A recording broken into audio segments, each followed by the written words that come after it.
Hey, I'm Grant with Grant's Game Rex. Welcome to my monthly video on the best new editions of board games coming to retail. This video has new versions of games, re-implementations of older games, and new games in an established line of games, an established series of games. So we got a lot of great stuff this month. There's a lot of fun things coming out. I got 15 new editions for you, so buckle up.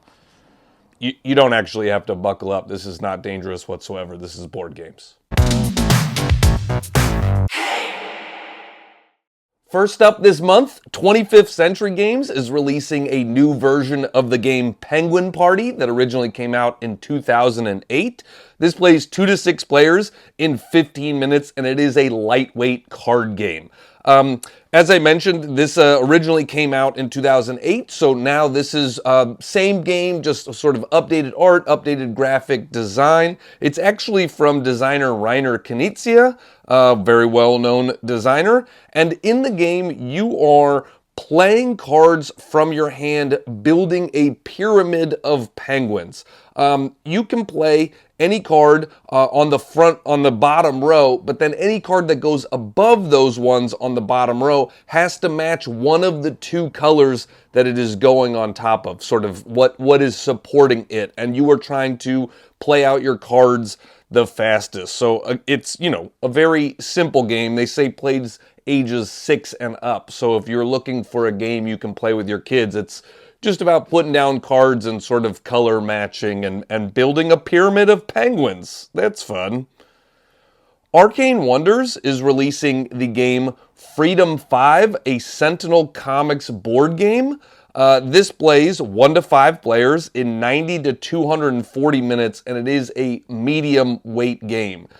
This sort of is a mashup of the game Defenders of the Realm and with the characters of Sentinels of the Multiverse. So, it has new rules and some, updated mechanics and things like that. So it's not just exactly Defenders of the Realm, but it is certainly taking a lot from the game Defenders of the Realm and then adding in those Sentinels of the Multiverse characters. It is a cooperative game, so if you're looking for a cooperative game, that might be a reason to check this out.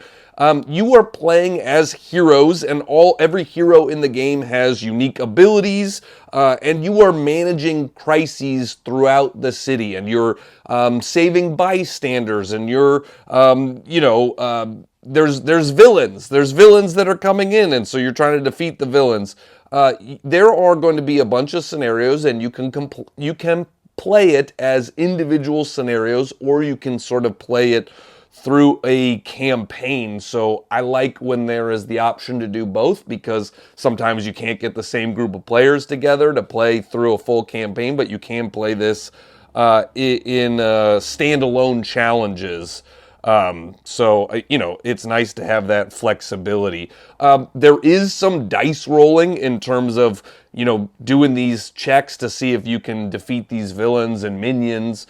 So there is some luck associated with the game. So know that, I suppose, going into that does involve some dice rolling. And one thing I want to note is there are expansions for Freedom 5 coming, but those are coming in March to retail. So I will get into those in my March expansions retail video, but this the base game is hitting retail stores first, just a few weeks before the other ones. So yeah, if you want to play as, if you want to work together to defeat bad guys and, play as superheroes, then this might be the one for you. Defend your city. And if you like Sentinels of the Multiverse, you get to explore those characters more and play them in different scenarios. And so yeah, seems fun to me. Asmodee, in association with Next Move Games, is releasing Azul Duel.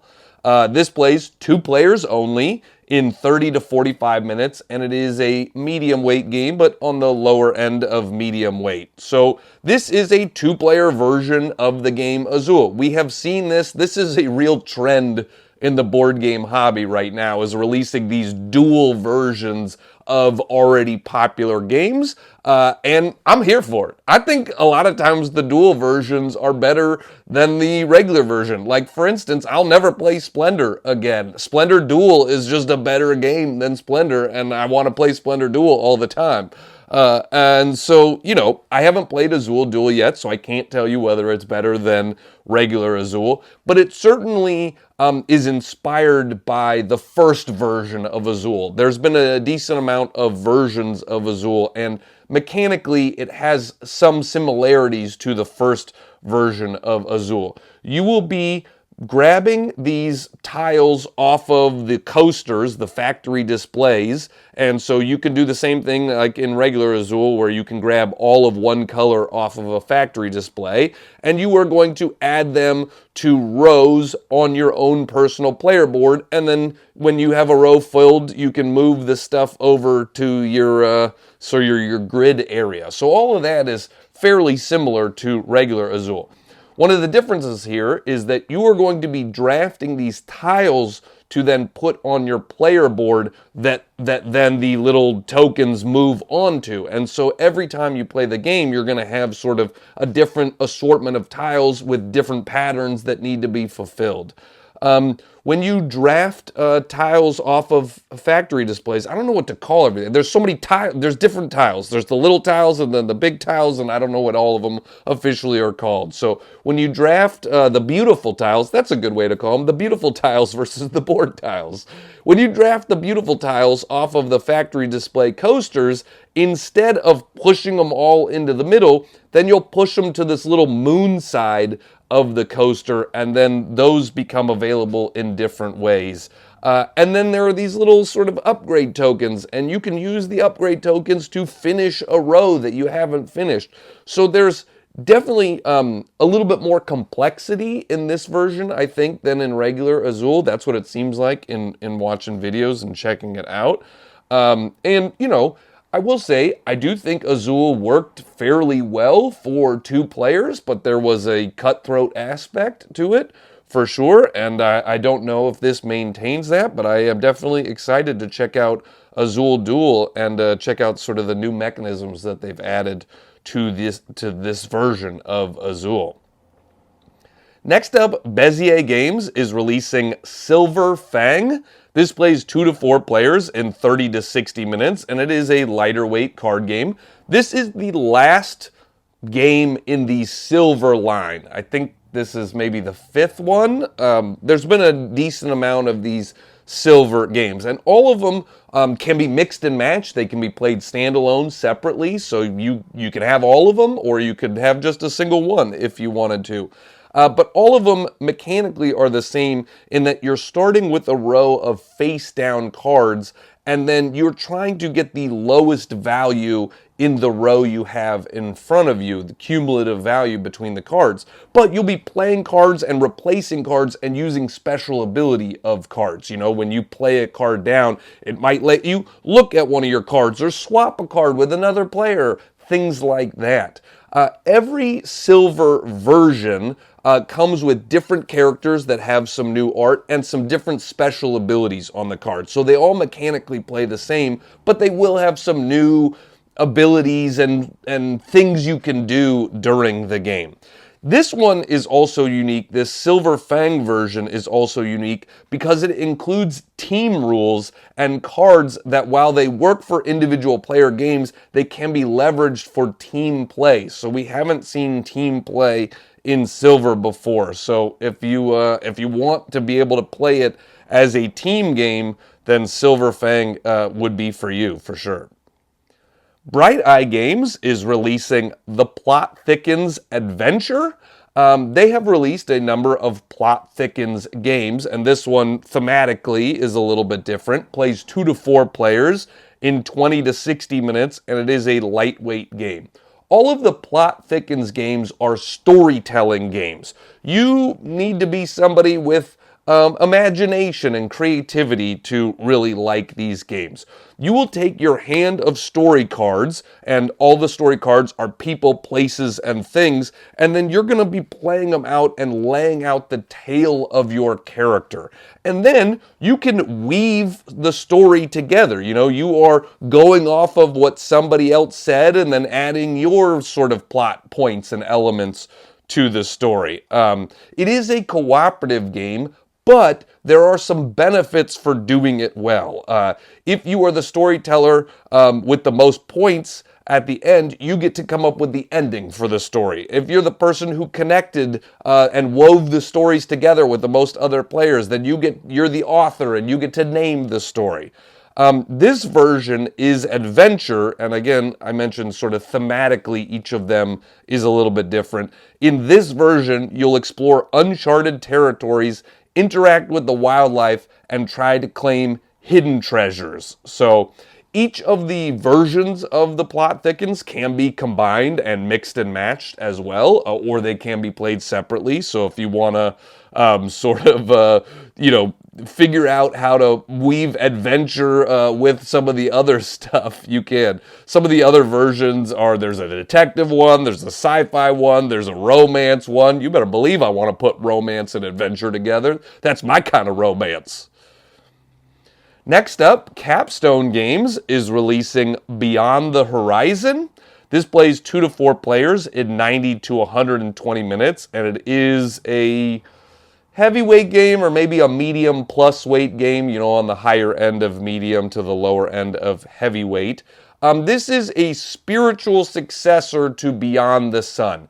Mechanically, they are, you know, I've heard people say like, this is like 2/3 the same as Beyond the Sun, but then has differences. 1/3 of the game is different between the two versions.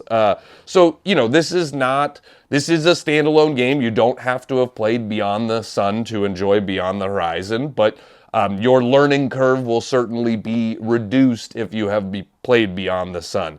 Beyond the Horizon is a civilization game in which players compete to become the most influential society in history through exploration and expansion, development and production, research and technological advancement.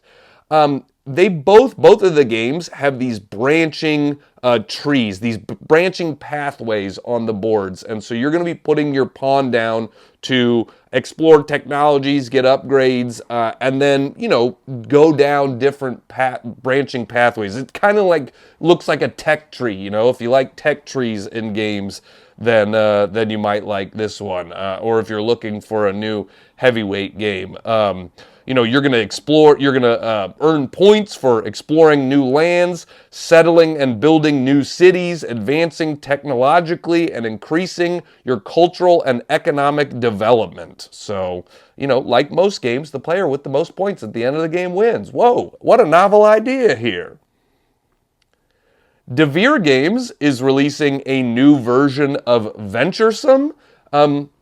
They released a version of this in 2012, and 2022, and even that version is a reimplementation of the older game Palastgolfster.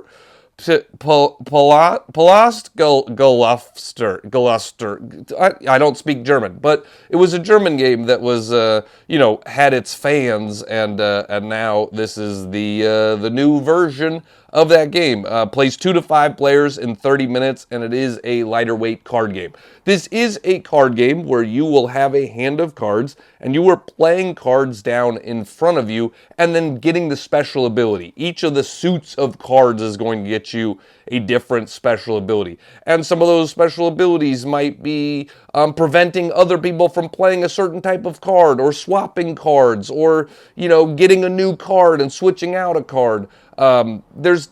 Because one of the things you're trying to do is get certain icons in front of you, because then you'll have to draft one of these bad cards, and those bad cards are going to get rid of cards in front of you. It's going to say you have to get rid of every map card you have, and well, obviously I want to try to have no map cards in front of me if I'm going to take that card, or I have to get rid of purple and red cards, and so as another player, I'm like, ha ha ha, maybe I'm going to stick you with a purple card. I'm going to swap out cards and give you an extra purple card that you're going to lose. And whatever cards you have left at the end of the round, once you sort of take one of these bad cards, each card is going to score a point for you. So, you know, there is definitely some take that in the game, some screwing over each other. But, you know, there's fun expedition art on the cards, and it's, you know, about when to play cards and when to use different special abilities to sort of get the cards you want in front of you.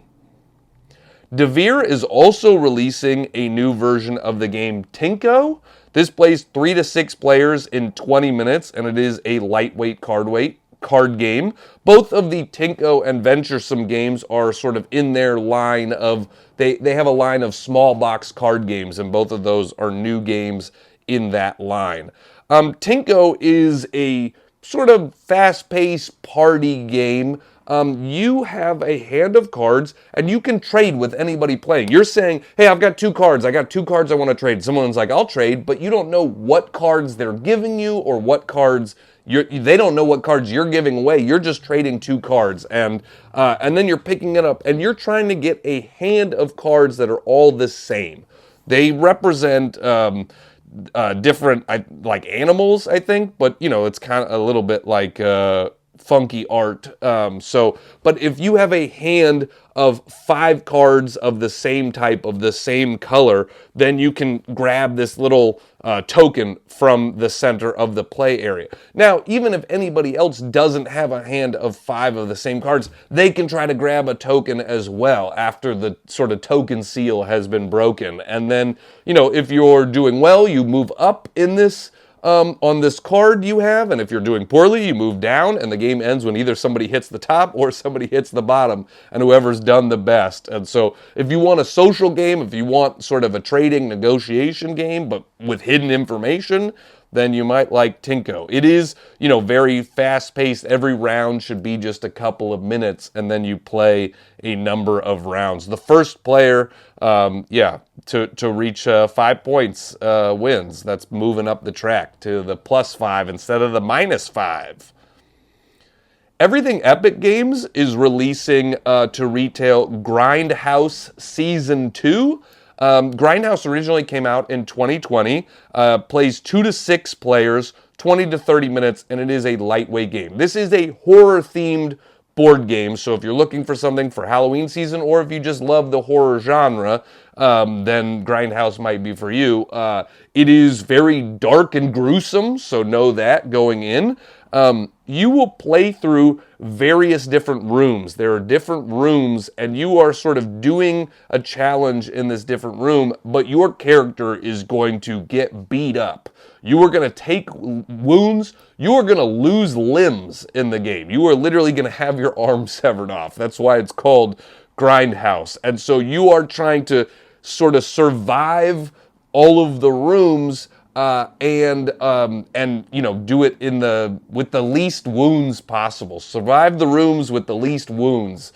And this season 2 comes with new rooms to play through. Also, each character gets a persona card, and so you have sort of a hidden objective that you want to do, and that comes with the persona. You know, like the psychopath wants to get other people injured, and the doctor wants to save other people so nobody dies. So you're going to get points based on your persona as well. This season 2 has a lot of new personas to play through as well. So there's just, you know, different challenges, different aspects for the game, new cards, but sort of maintains that same Grindhouse. You know, you're in a meat grinder. You're gonna.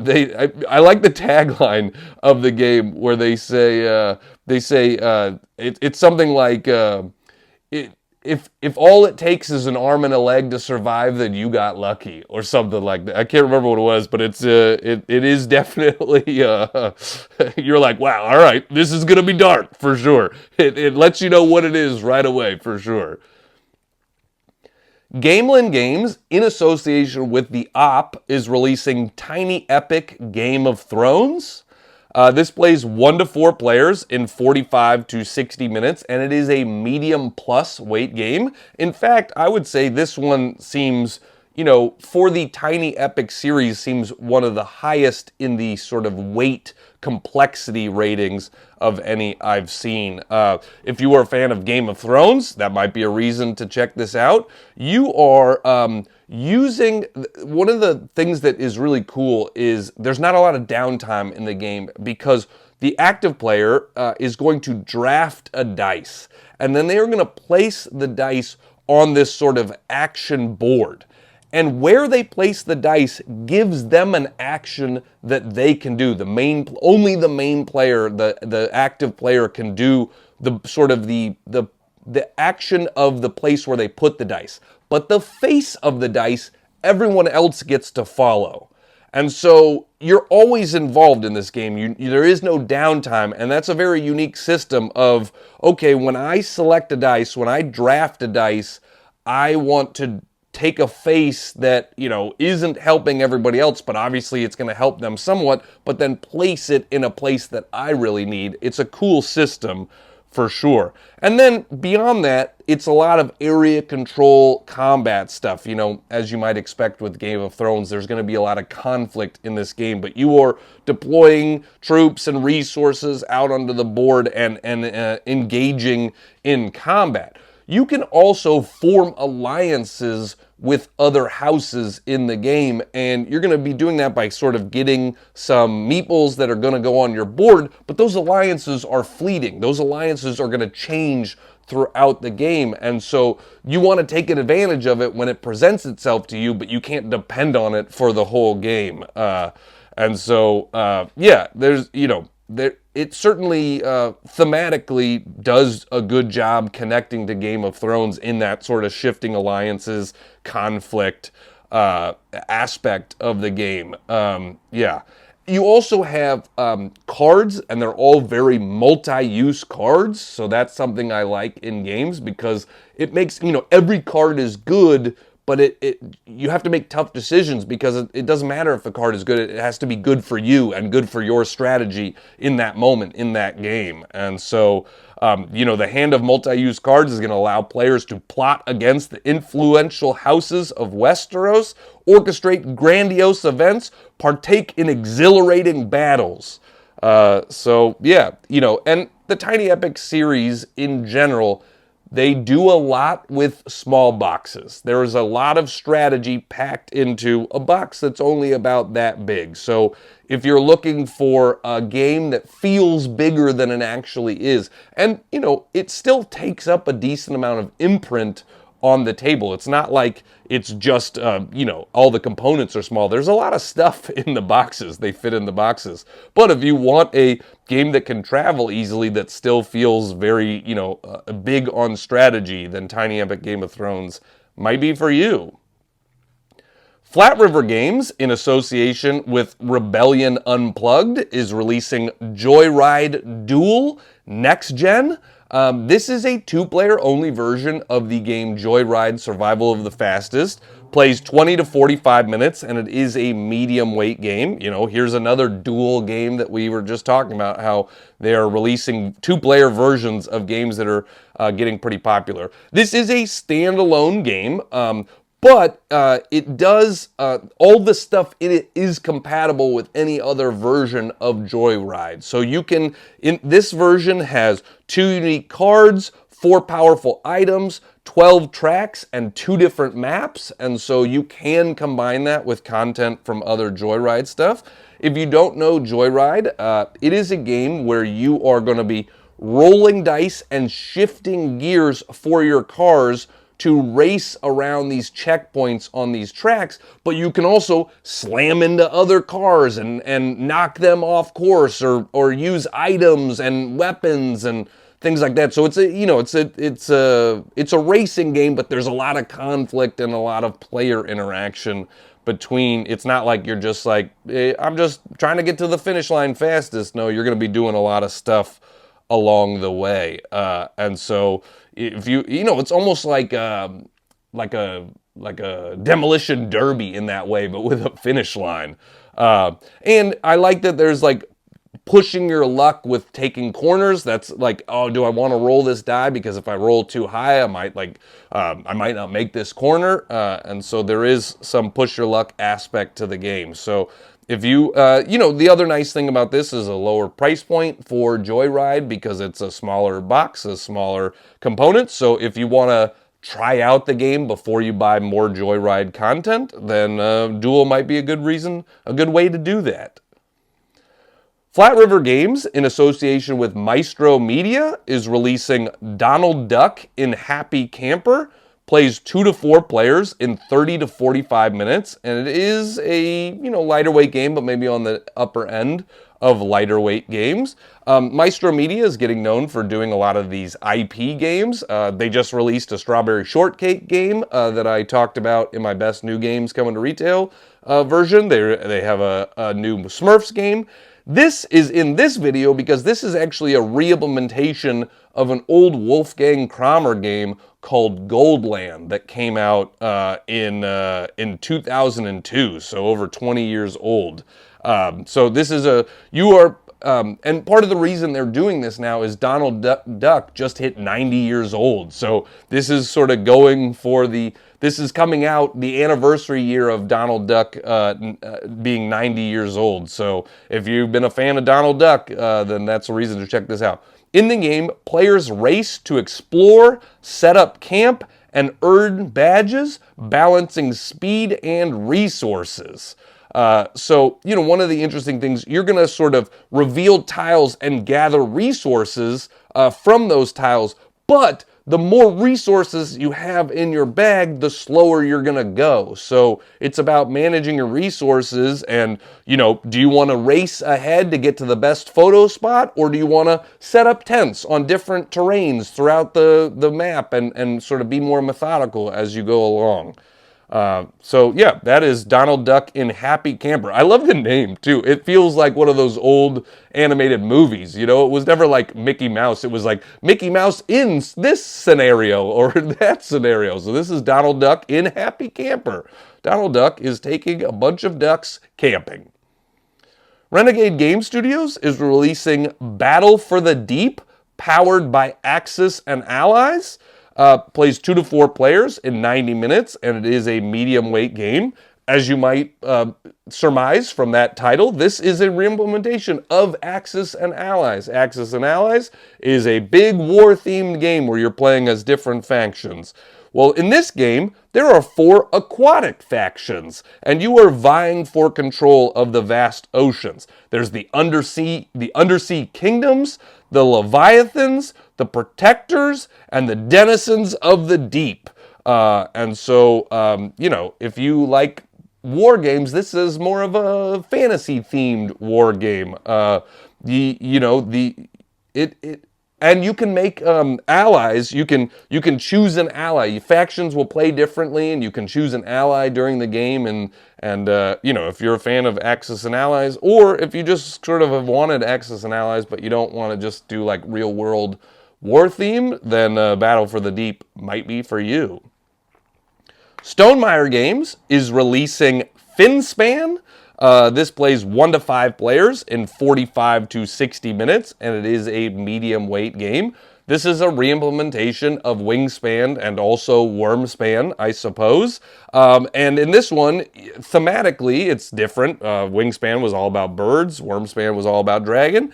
This is all about fish, as you might guess, from Finspan. You are a marine researcher seeking to find and observe an array of aquatic life in the colorful sunlight zone, ghostly twilight zone, and pitch black midnight zone of the world's seas and oceans.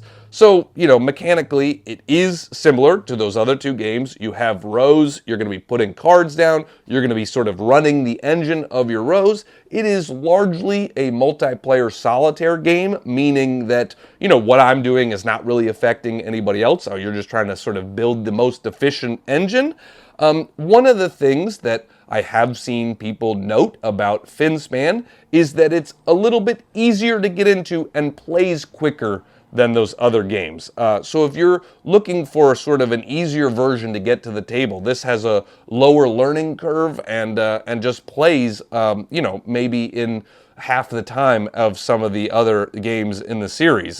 So, it has been a little bit controversial because some people are mad and feel like it's just a cash grab, but also a lot of people have said that they like this one the best of any version of any game in the series because it is easier to get to the table. I've seen multiple people say that. So, and it sort of has, it streamlines what you can do. It focuses on 3 things instead of a bunch of things.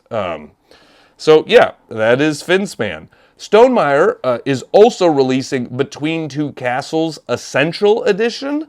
This plays 1 to 8 players in 45 to 60 minutes, and it is a medium weight game. Between Two Castles of Mad King Ludwig is a game where you are building a castle with tiles, and you're doing it with the person to your right and the person to your left. You are building a castle with the 2 people to the sides of you, and only the person who has the best score between their 2 castles is going to win the game. And so it is an interesting semi-cooperative experience because I need these people to be doing well in addition to me doing well, and I can't just neglect one castle for the other castle. I have to do well in both of them. And, you're putting different rooms down in the castles, and things are going to score you points based on where you place them and how you place them and being next to other things or above other things. This Essential Edition combines the original game and the Secrets and Soirees expansion into one box. That is the main purpose of this Essential Edition. It's also a game that I end up bringing up to people a decent amount because it does play 8 players, and I don't feel like there's that many strategy games that play 8 players, right? Most games that play 8 players are going to be sort of more party games, silly games, social games. If you want a strategy game that plays 8 players, there's not a ton of options on that list, and I think Between Two Castles is a really good option on that list, and it certainly feels unique with the semi-cooperative nature of the game. So those are 15 new additions coming to retail here in the month of February. As always, I hope you found something that you like, something that you're excited about. I hope you get some of these to the table and get to try them out. I'll be at some conventions coming up soon. I will be at Gamma, so I hope to see you there. In the month of March, I will be at TokenCon in Oklahoma City. I will be a special guest at TokenCon, which is March 14th through 16th. So I'm excited to go there. And if you're there, I hope to see you. I hope to play a game with you. If you want to support the series, you're always welcome to check out my Patreon. Thanks for liking, subscribing, all that good stuff. All right. I hope to play a game with you out there soon.